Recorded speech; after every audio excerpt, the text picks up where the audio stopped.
Majelis Tabligh Aisyah sampaikan ajaran Islam berkemajuan bersumber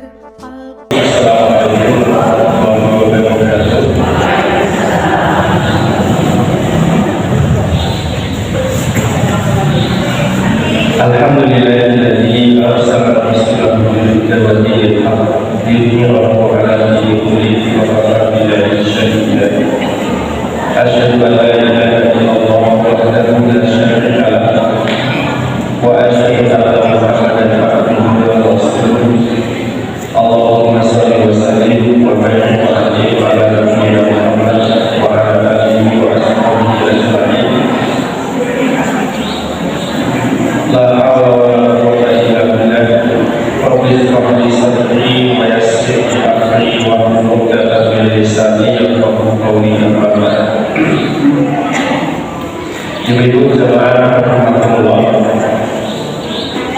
kita lanjutkan materi kita.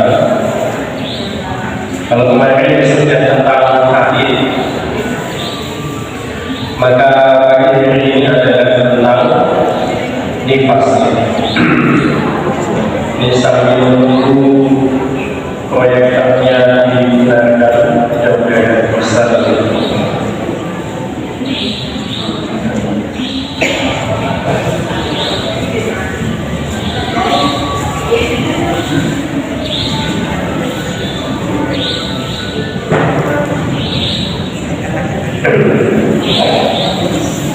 Jadi kita mulai dari definisi nifas.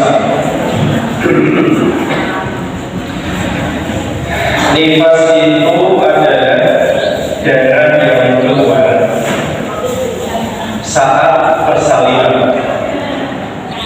Jadi nifas adalah darah yang keluar saat persalinan.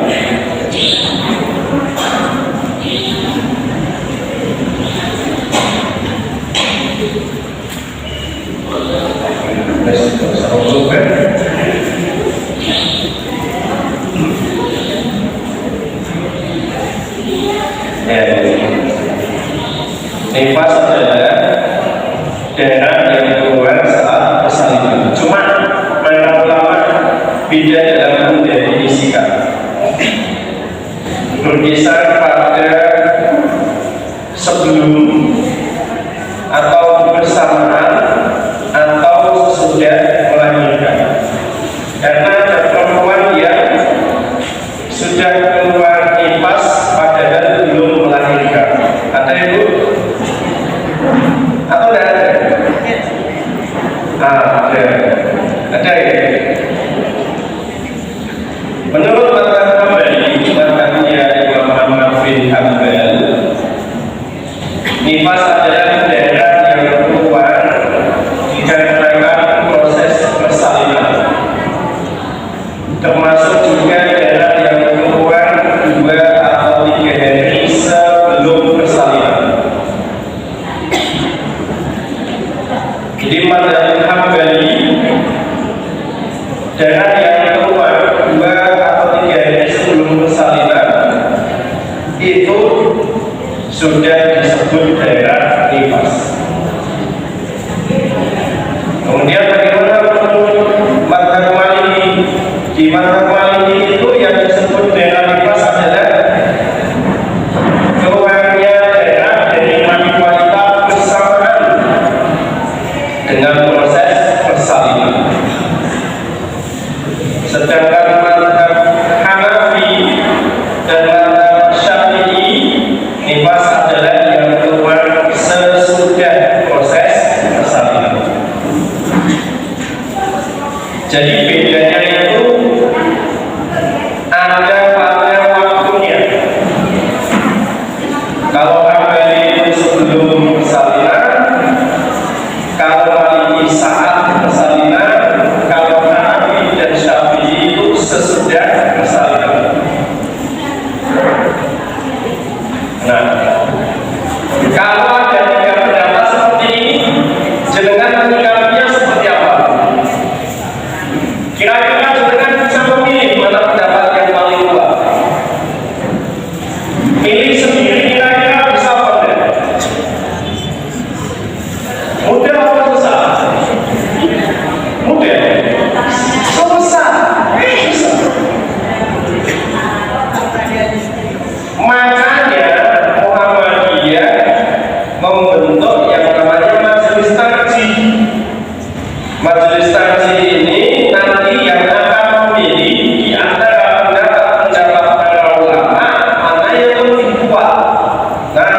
itu.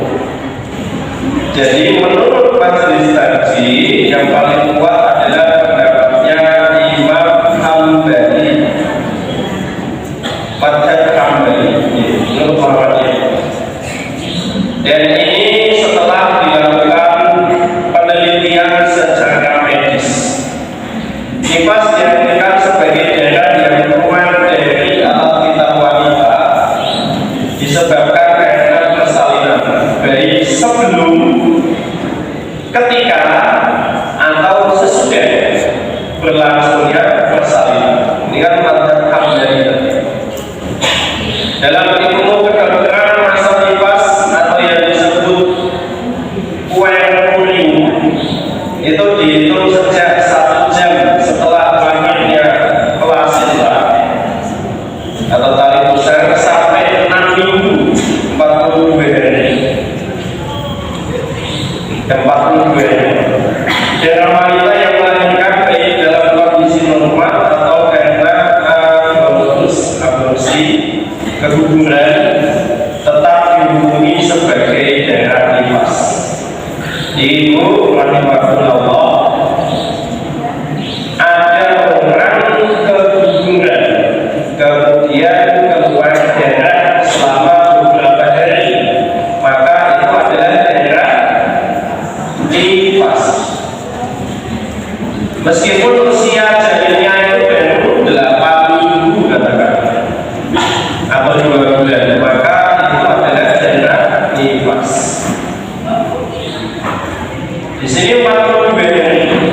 Tapi nanti di fatwa yang lain Muhammadiyah menyebut masa paling lama itu 40 hari. Berarti lamanya nifas umumnya ini darah nifas akan terus menerus keluar dalam rentang waktu 3 hingga 4 minggu. Namun ada juga yang berlangsung sampai 40 hari atau bahkan lebih. Umumnya itu rata-rata selama 25 hari. Umumnya kalau mau disurvei, coba ibu angkat tangan. Masih pakai ingat atau enggak? Yang dulu nifasnya kurang dari 1 bulan, angkat tangan. Saya angkat tangan. Lupa.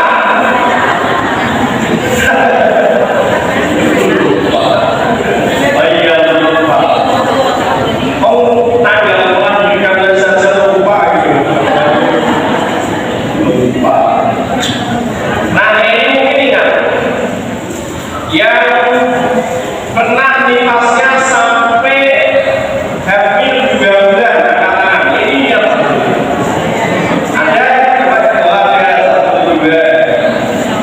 Oke. Ya, kita lihat minimalnya, atas minimalnya. Kalau ini umumnya nih 25 hari. Minimalnya semua fuqaha selain madhab Syafi'i berpendapat tidak ada batas minimal. Sedangkan di madhab Syafi'i berpendapat batas minimalnya adalah dalam waktu yang sebentar, yaitu sekali pancaran. Di madhab Syafi'i itu bisa perempuan nifas hanya 1 jam. Setelah itu kering, tidak keluar lagi, bisa. Tapi di madhab yang lain itu bisa perempuan tidak nifas. Nah itu suaminya senang ya, gitu kan, karena istrinya tidak nifas. Nah ini saya sebutkan minimalnya. Ada perempuan melahirkan tidak nifas. Coba katakan yang dulu melahirkan tidak nifas. Tidak ada. Langka, ya langka. Ada perempuan melahirkan tanpa darah nifas, meskipun ini sangat jarang. Di sini nggak ada. bisa saja misal saat sesar.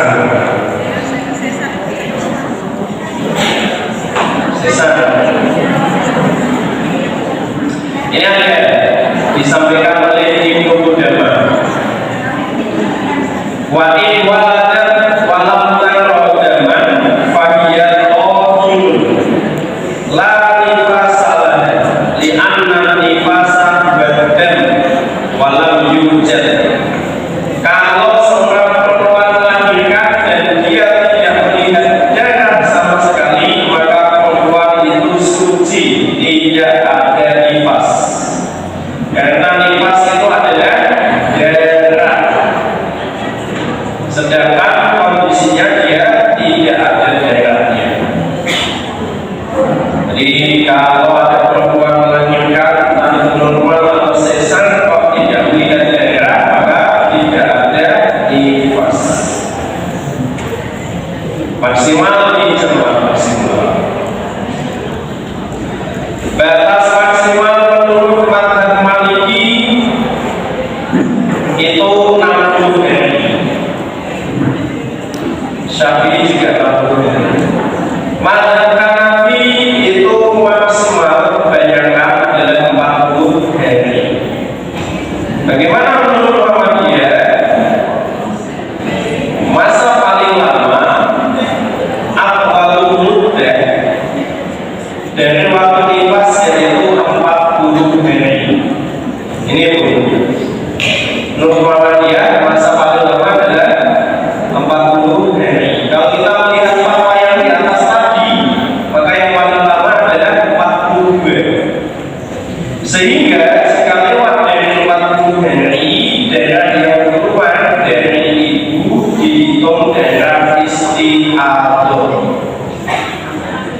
Ini fatwa yang dipilih oleh Muhammadiyah sesuai dengan mazhab Hanafi.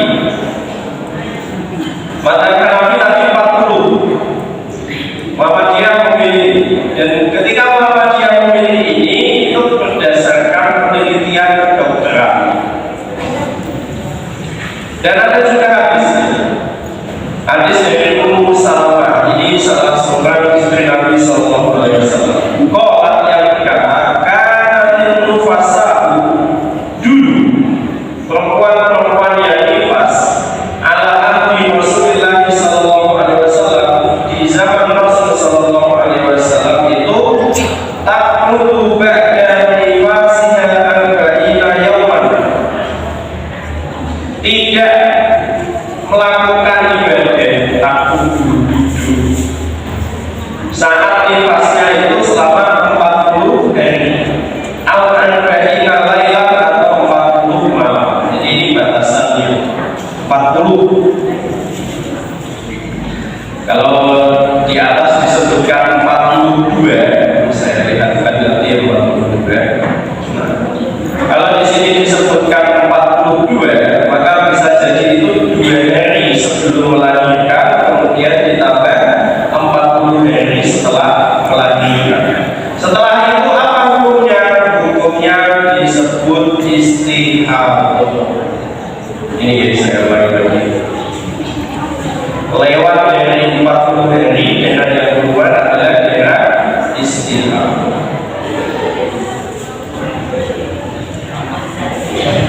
Apakah perempuan yang kebetulan memiliki masa nifas?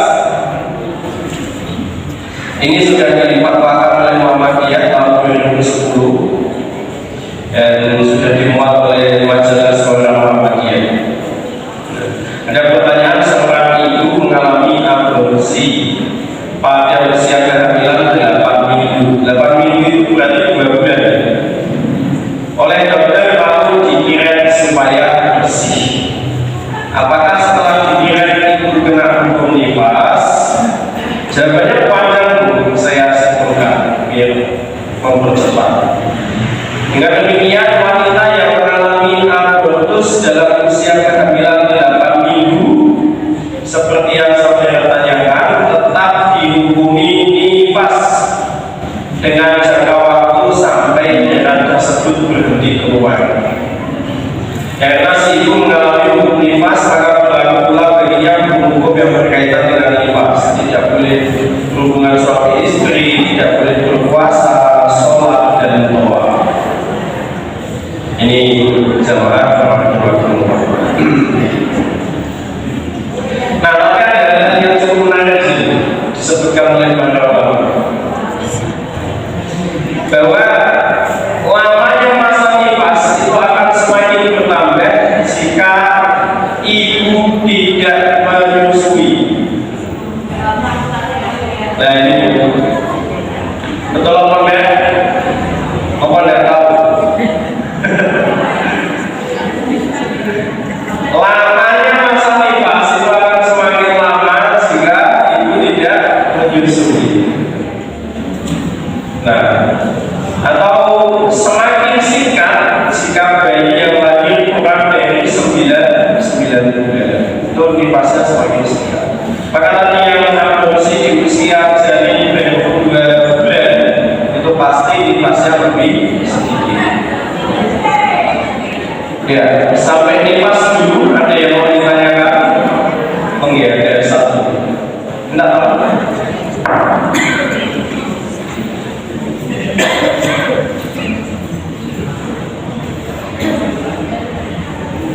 Oke, kita batasi dulu ya. Nanti di sesi yang lain kita buka tanya jawab.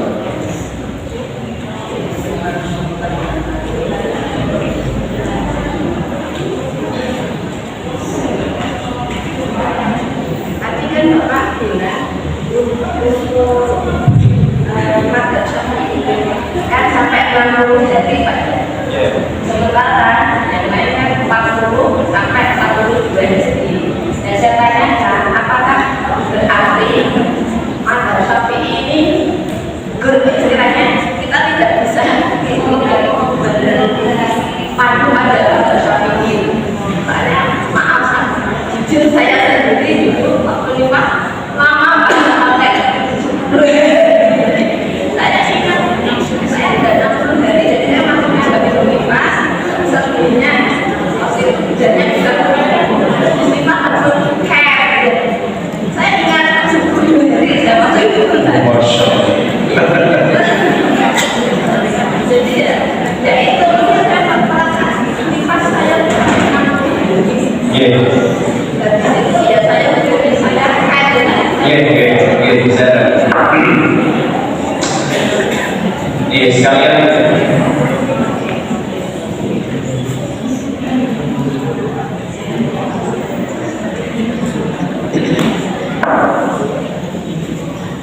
Assalamualaikum warahmatullahi wabarakatuh. Waalaikumsalam.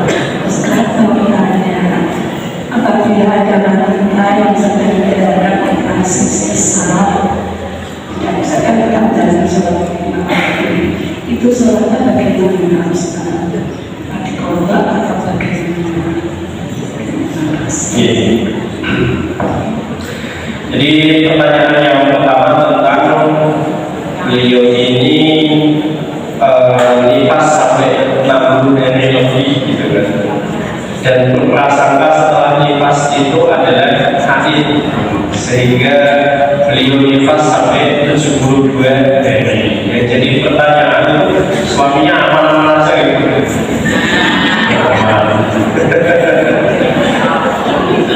Iya. Jadi dalam kasus seperti ini, mana yang kita pegangi? Apakah madzhab Syafi'i yang menyebutkan sampai 60 hari, apakah madzhab Hanafi yang 40 hari seperti Muhammadiyah, ataukah madzhab yang lain? Ada ulama yang menyampaikan tidak ada batas maksimalnya, selama masih melihat daerah maka itu adalah daerah nifas. Ada yang seperti itu. Tapi sekali lagi kita berpegang kepada Muhammadiyah, karena kalau kita sendiri yang memilih itu tidak mampu, maka kita berpegang kepada yang dipilihkan oleh Muhammadiyah. Di antara tiga pilihan ini, Muhammadiyah lebih cocok dengan pendapatnya Imam Madzhab Hanafi, yaitu 40 hari. Dan memang ada hadis yang menjelaskan itu, kemudian penelitian kedokteran itu menyebutkan 40 hari.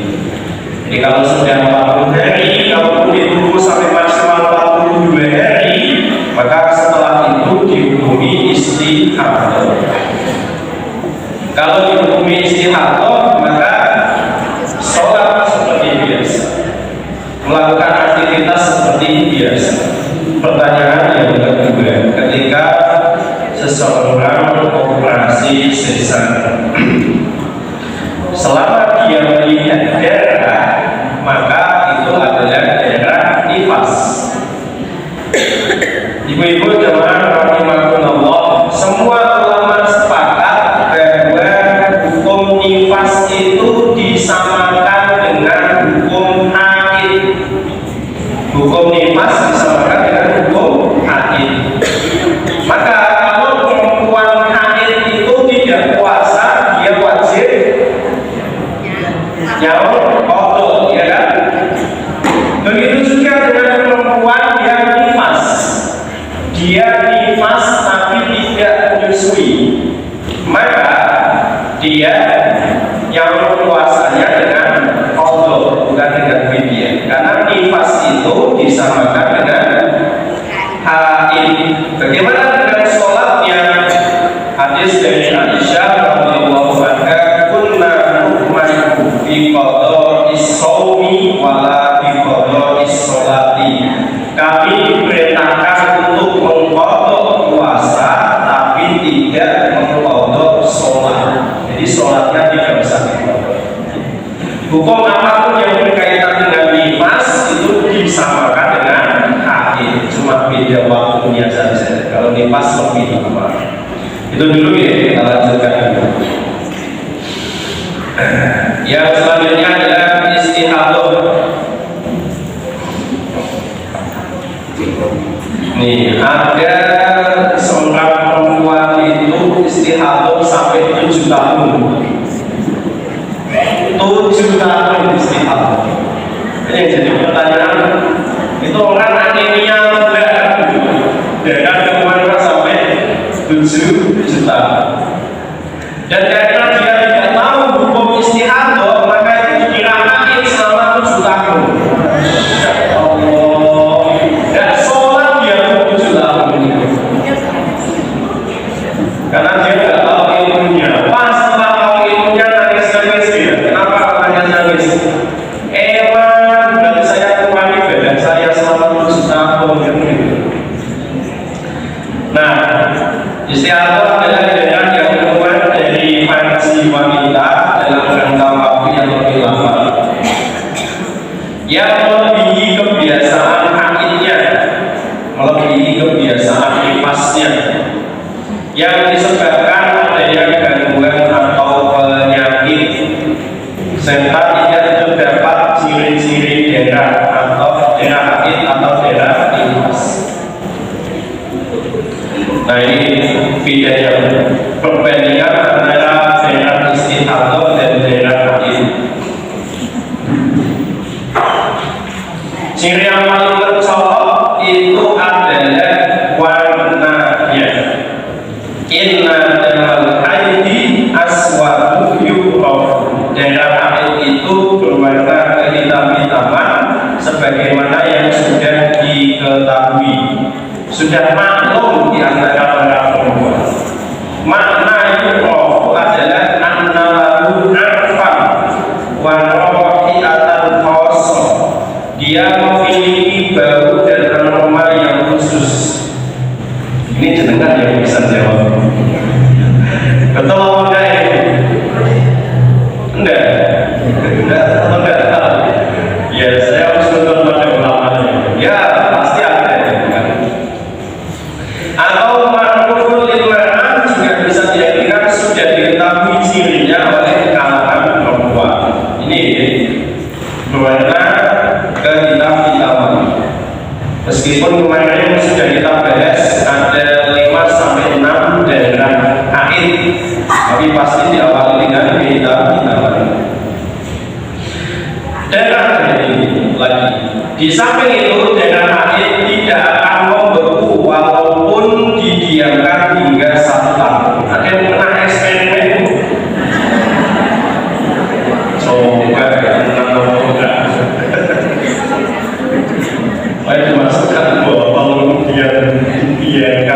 tulisin tanggalnya kan.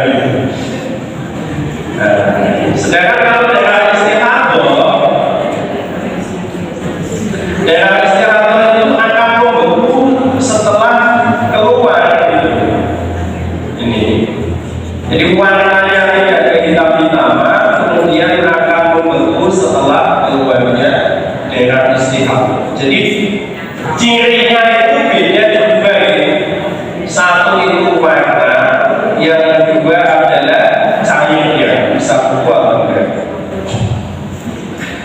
Nah, ada beberapa prinsip tentang lamanya istihadah. Yang pertama adalah melihat kebiasaan lamanya masa haid di bulan-bulan sebelumnya. Contoh, biasanya perempuan melihat keluarnya darah haid selama 6 hari, sehingga dalam satu bulan yang berjumlah 30 hari, masa sucinya berlangsung selama 24 hari. Maka jika wanita yang bersangkutan ini suatu ketika terus-menerus mengeluarkan darah haid selama 1 bulan misalnya, berarti yang dianggap sebagai masa haidnya adalah 6 hari, sedangkan sisanya itu dianggap sebagai istihadah. Jadi maka dengan harus menghitung biasanya haidnya berapa hari. Rata-rata itu 6 sampai 8 hari umumnya. Ada yang 10, beda-beda. Kalau masih remaja sampai 2 minggu. Kalau masih remaja sampai 2 minggu. Maka di pondok itu yang tidak sholat, di pondok putri yang tidak sholat itu bisa setengah, bahkan bisa juga 2/3 atau 60% itu tidak sholat karena akhirnya lama, karena masih remaja. Ini hadisnya. Jadi ada hadis Ummu Salamah, pernah ia bertanya kepada Nabi Sallallahu Alaihi Wasallam tentang seorang wanita yang mengeluarkan darah terus-menerus. Kemudian beliau jawab, "Tantadilu qadral layali wal ayyamil lati kanat tahiduhunna wa qadrahunna minasyahr." Hendaklah wanita yang bersangkutan memperhatikan, ini kata kuncinya, diperhatikan, dihitung, diingat-ingat atau dicatat berapa hari dan berapa malam biasanya ia mengalami haid dalam 1 bulan, sehingga dalam masa itu dia tidak mengerjakan sholat, bahkan tidak sholat. Tasilu wa tasfir thumma sholat. Nah, selanjutnya kalau memang contohnya tadi 6 hari 6 malam, kalau sudah selesai 6 hari 6 malam kok belum berhenti, atau ditunggu sampai 8 hari 8 malam kok belum berhenti, maka hendaklah ia mandi, karena orang selesai haid itu mandi, meskipun dia masih keluar darah, tapi darahnya istihadah. Meski darah masih keluar, lalu ia menyumbat aliran darahnya, disumbat pakai kapas atau pakai kain, lalu ia mengerjakan sholat. Jadi mandi karena haidnya dinilai sudah selesai, kemudian ditutup dengan kapas atau kain, kemudian sholat. Kalau ingin melakukan sholat-sholat selanjutnya, apakah perlu mandi? Tidak. Dipandang cukup dengan beberapa hadis dan pendapat para ulama adalah cukup dengan wudu setiap kali mau melakukan sholat. Wudu, kemudian jangan lupa ini disumbat aliran darahnya, kemudian sholat. Kalau mau mandi maka itu bernilai kesunahan. Misal sehari mandi 5 kali gimana? Kering.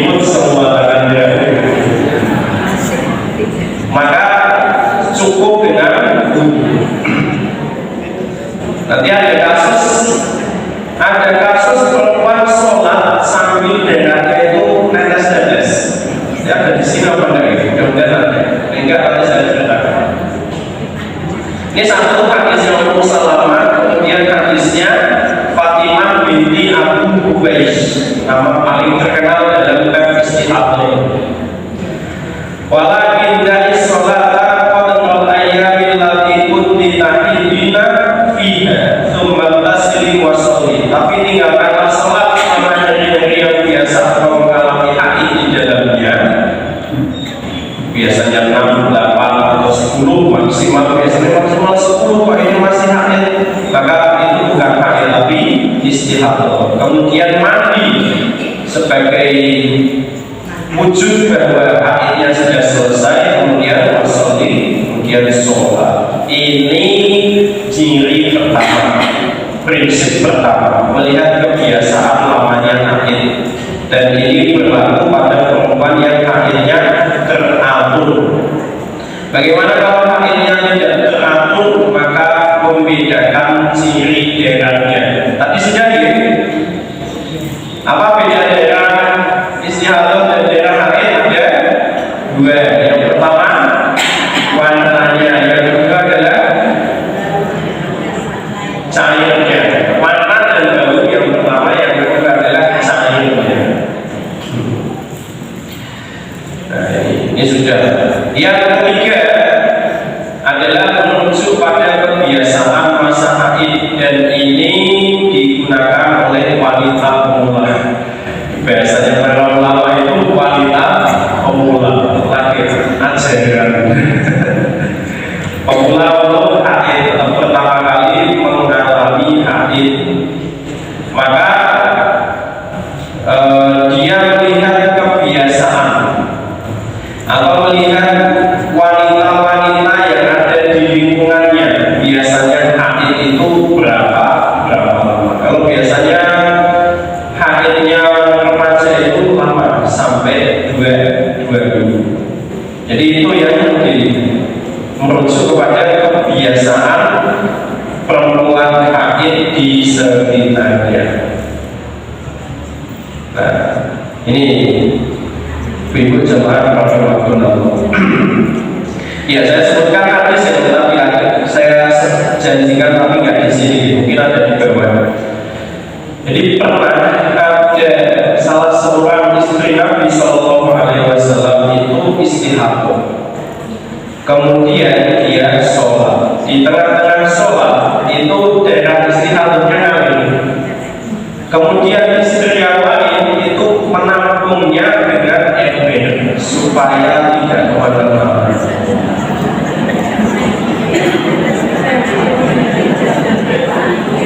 Dan supaya tidak kemana-mana kan gitu. Masya Allah. Napas-napasnya sampai seperti itu kan gitu. Ya, untuk istihadah ada yang mau ditanyakan? 2 saja. Monggo. Ada yang mau bertanya? Istihadah 1.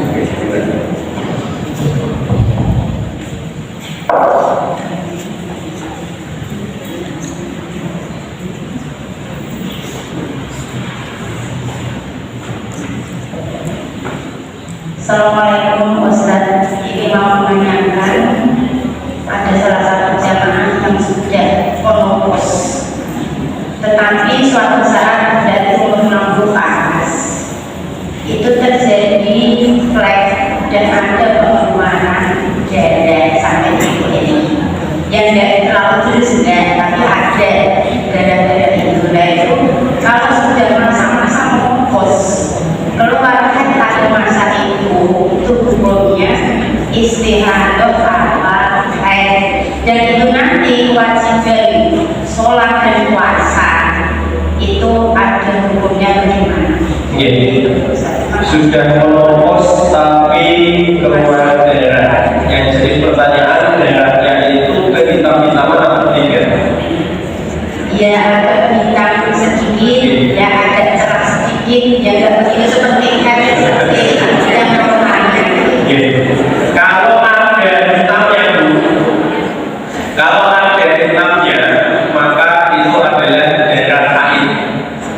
Meskipun sudah menopos. Meskipun sudah menopos, karena di pertemuan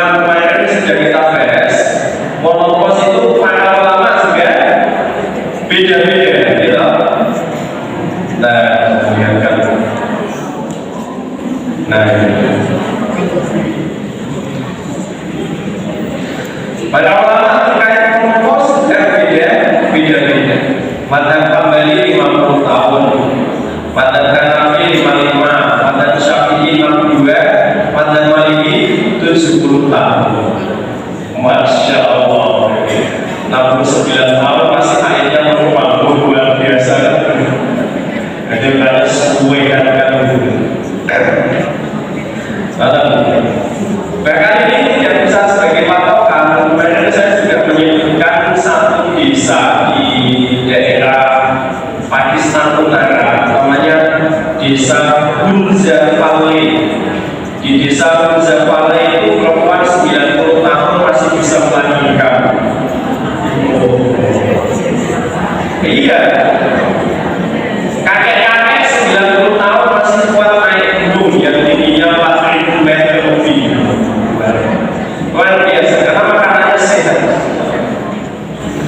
Jadi selama perempuan itu melihat daerah yang warnanya merah kehitam-hitaman, maka itu adalah daerah haid terlepas dari usia minimal yang berapa, kemudian usia maksimalnya berapa. Ketika itu terjadi, maka hukumnya sama dengan haid. Bagaimana sholatnya, bagaimana puasanya itu sama. Ini satu lagi tadi pertanyaan. Mau itu aja.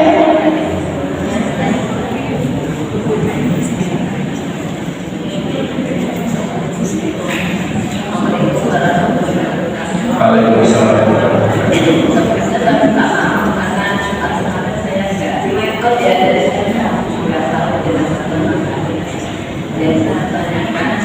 Kalau yang saya tanyakan jeda minimal masa suci wanita itu berapa? Jadi misalnya dia habis suci, habis haid suci, terus kira-kira berapa hari?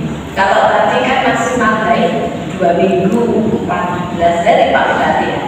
Nah, terus apa berarti setelah itu kan dia suci? Nah, setelah sucinya nanti ada dia belajar lagi itu dianggap apa? Istilahnya Ini Bu, saya bilang ya. Jadi berapa lama pembahasan tentang masa suci? Menurut madzhab Hambali, minimal lamanya masa suci di antara 2 haid adalah 13 hari. Ini madzhab Hambali. Masa suci 13 hari. Sedangkan menurut Imam Syafi'i, Imam Malik dan Imam Abu Hanifah, minimal lamanya masa suci itu 15 hari. Ini minimal. Tapi sebenarnya selama perempuan itu melihat al-qasr al-baydot yang kemarin sudah kita bahas adalah warna yang putih. Kalau dia melihat daerah yang putih atau warna yang putih, yaitu jika seorang wanita memasukkan kapas atau kain ke dalam versinya untuk mengecek kesuciannya, maka setelah kapas atau kain tersebut dikeluarkan warnanya tetap putih bersih tanpa ada bercak kuning atau coklat atau apapun, maka dia sudah selesai haidnya. Ini minimalnya menurut ulama pada 13 sampai 15. Maksimalnya tidak ada. Maksimalnya masa suci itu sepakat tidak ada. Kok bisa tidak ada? Terakhir haid itu dia mau ngopos sampai meninggal nggak ada batasnya kan? Gitu. Lagi ya kita lanjutkan dulu untuk perempuan berpuasa, sholat. Perempuan haid sholat. Nah, ini hukum-hukumnya dalam hal ibadah dan muamalah. Perempuan haid nifas dalam ibadah.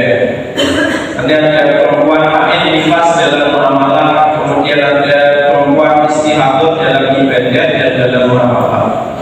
Yang pertama adalah meninggalkan sholat. Semua ulama sepakat bahwa dalam hal ibadah hukum perempuan yang nifas disamakan dengan perempuan yang haid, sama sepakat. Haram hukumnya bagi wanita haid atau nifas untuk mengerjakan sholat, baik sholat fardu ataupun sholat sunnahnya. Ini sebagaimana hadisnya Fatimah binti Abu Bais bahwa idza aqbalatil haidu fada'is sholat, kalau haid itu datang maka tinggalkanlah sholat. Dan tidak ada kewajiban bagi wanita haid atau wanita nifas untuk mengqadha, sebagaimana dikatakan oleh Aisyah, kunna nahidu, kami haid ala ahdi Rasulullah sallallahu alaihi wasallam, di zaman Nabi sallallahu alaihi wasallam. Fayaqulna bi qada'is siyam, kemudian beliau memerintahkan kami untuk mengqadha puasa. Wala ya'muruna bi qada'is sholati, dan tidak memerintahkan kami untuk mengqadha sholat. Nah, ini hadis riwayat Imam Bukhari dan Muslim. Jadi untuk sholat ini bonus buat ibu-ibu yang haid. Ada liburnya ya. Bapak-bapak nggak boleh iri. Wewe nama ini. Kami dah. Ibu-ibu kalau pas libur sholat kayak gitu rasanya mau ke mana? Iya. Ada yang bagaimana dengan perempuan haid berpuasa? Nah, ya dari buku tanya jawab agama Muhammadiyah jilid 3 halaman 151. Pertanyaannya,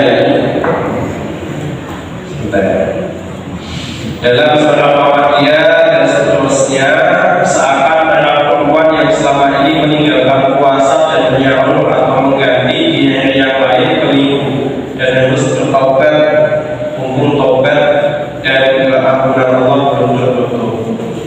Karena menurut tuntunan PP Muhammadiyah dalam maklumat menjelang Ramadan bahwa haid termasuk halangan, mohon penjelasannya. Oke, sampai seperti ini. Mengenai tuntunan puasa yang disebutkan pertemuannya ini, artinya tetap berlaku dan begitulah paham Muhammadiyah tentang kedudukan wanita haid. Intinya wanita haid mendapat rukhsah sehingga boleh tidak puasa dan menyahur di hari yang lain. Tetapi wanita yang haid atau menstruasi tidak boleh mengerjakan puasa. Jadi haram perempuan haid kok puasa, haram. Tidak boleh puasa dan wajib menyahur di hari yang lain. Kedudukan haid adalah mani atau halangan, bukan rukhsah ringan. Jadi ini adalah mani, penghalang. Sama dengan nifas, itu adalah penghalang. Sedangkan perempuan yang hamil, perempuan yang menyusui, itu adalah rukhsah. Karena perempuan yang hamil itu boleh puasa atau tidak? Boleh puasa kan? Boleh. Perempuan yang menyusui boleh tidak puasa? Boleh puasa? Asal kuat saja. Kekuatan perempuan kan beda-beda ya. Ada perempuan yang strong gitu kan, sambil dia sudah hamil kemudian masuk menyusui anak yang sebelumnya masih kuat, anak galon 19 liter. So selama hamil, selama menyusui nggak pernah sakit, ada kayak gitu? Ada, biasanya mau bisa. Orang-orang biasanya sakit-sakit. Orang biasa kuat. Ada seperti itu. Dan saya tahu sendiri, ada teman saya itu waktu sekuat itu, dan dia nggak bisa. Yang kota biasanya adalah ketika hamil atau ketika menyusui sakitnya sehingga tidak puasa. Ya. Kemudian dalil yang digunakan adalah hadis riwayat Imam Bukhari, alaisa idza hadat lam tusalli wa lam tasum qulna bala. Ini menunjukkan kekurangan agamanya seorang perempuan. Perempuan itu kurang agamanya. Ketika Nabi Sallallahu Alaihi Wasallam menyampaikan itu, kemudian ada perempuan yang cerdas. Qalat imra'atun jazdah, ada perempuan yang cerdas dan kritis. Kalau dengan ada punya anak atau tetangga, namanya jazlah.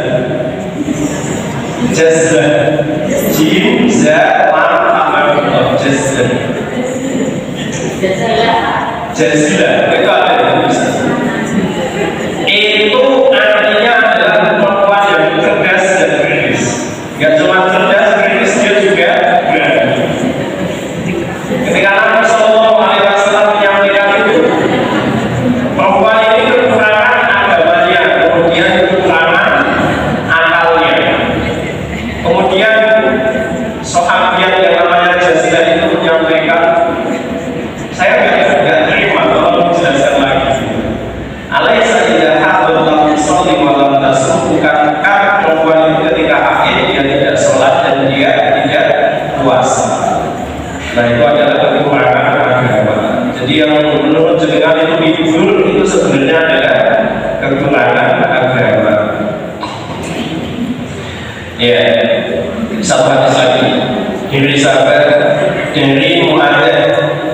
Dia sa'altu Aisyah, yang bertanya kepada Aisyah radhiyallahu anha, maka kai kita bisawma wa la bisawma. Yang berkata,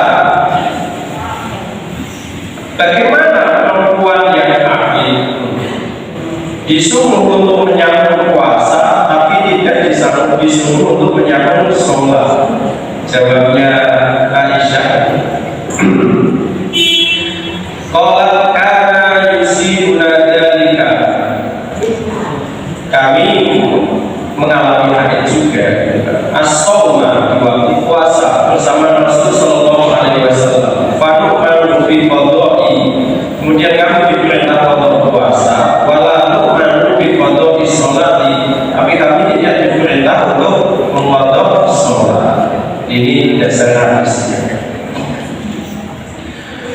Kemudian qadha Ramadan insya'a farqa wa insya'a tabana. Mengqadha bulan puasa Ramadan itu boleh diputus-putus dan boleh bersambung berturut-turut.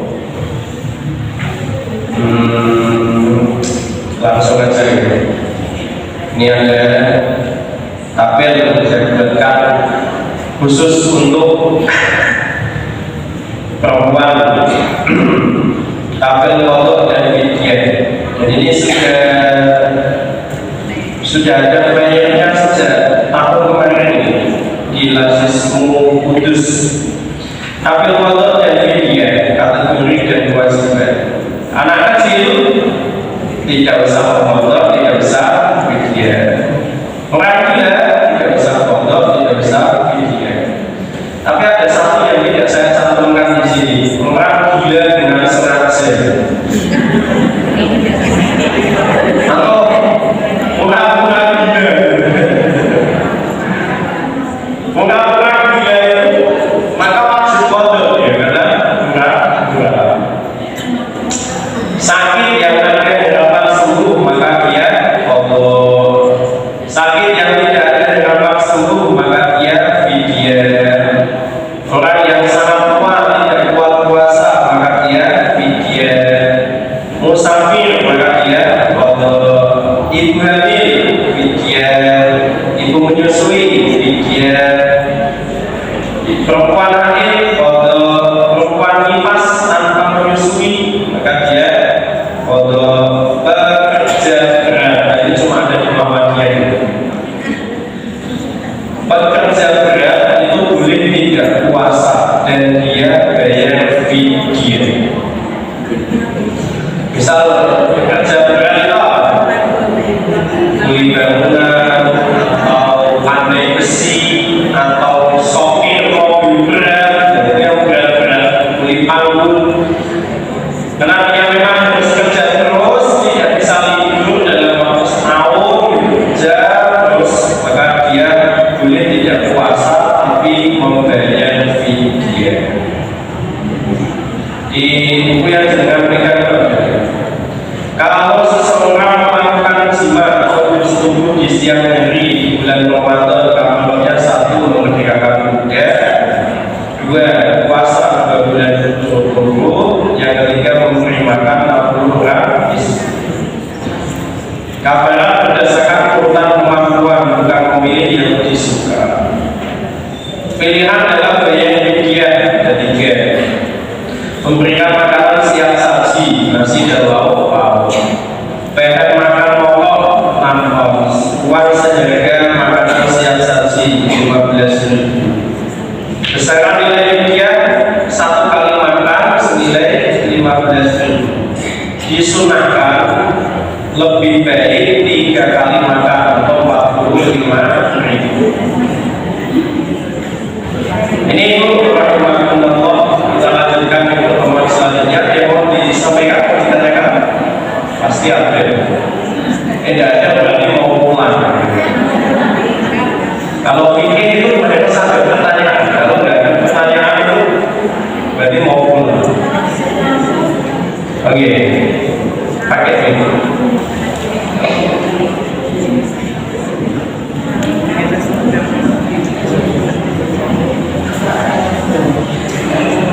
Ustaz, yang saya tanyakan Ustaz terkait dengan tadi kurangnya seorang wanita, kurangnya ibadah seorang wanita.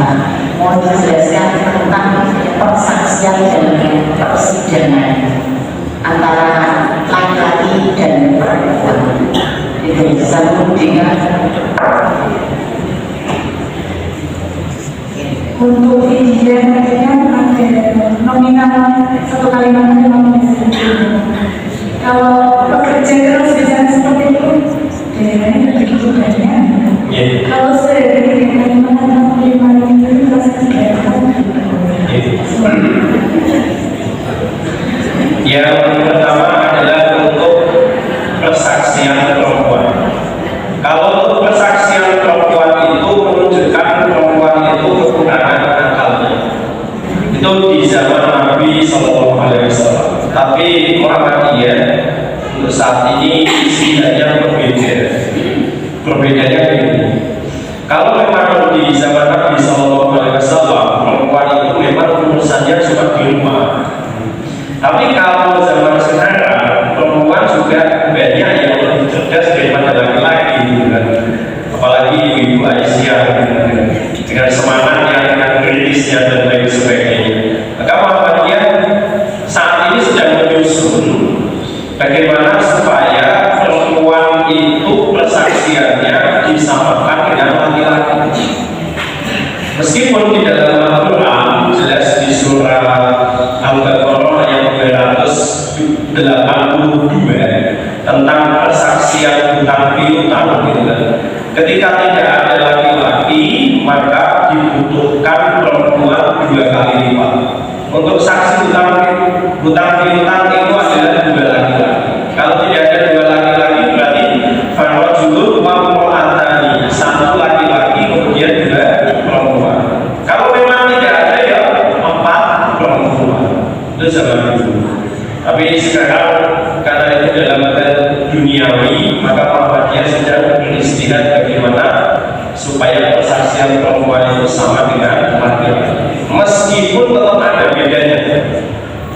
Perempuan itu bisa ada yang lebih pintar daripada laki-laki, tapi kebanyakan perempuan itu mengandalkan logikanya dulu atau perasaan yang dulu. Itu yang belum diselesaikan oleh Muhammadiyah. Jadi pasti menjadi wacana. Kalau aslinya memang 2 banding 1. Kemudian bagaimana untuk orang yang tidak bisa bayar fidyah? Fidyah yang wajib itu ini 15.000. Itu kalau uang. Kalau dia ubah pakai beras 6 ons. Misal kalau 1 bulan dia tidak puasa, 6 on dikali 30 itu 18 kilo. Beras 18 kilo itu harganya berapa? Ya nggak sampai 200.000 nggak sampai lebih. 18 kali katakanlah 20.000 itu 360.000. Kalau berat itu dicicil gitu kan, dicicil boleh. Atau maunya pakai ini nasi dan lauk pauk, saya biasanya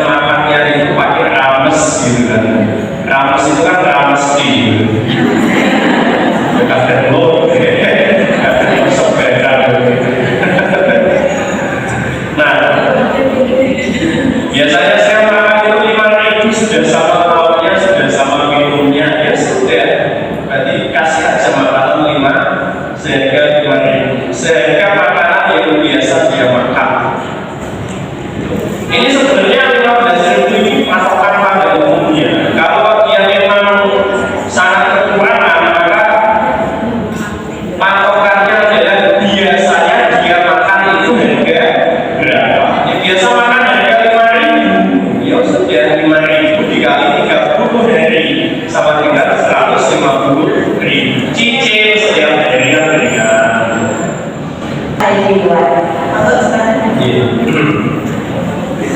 Kita tutup dengan doa ini.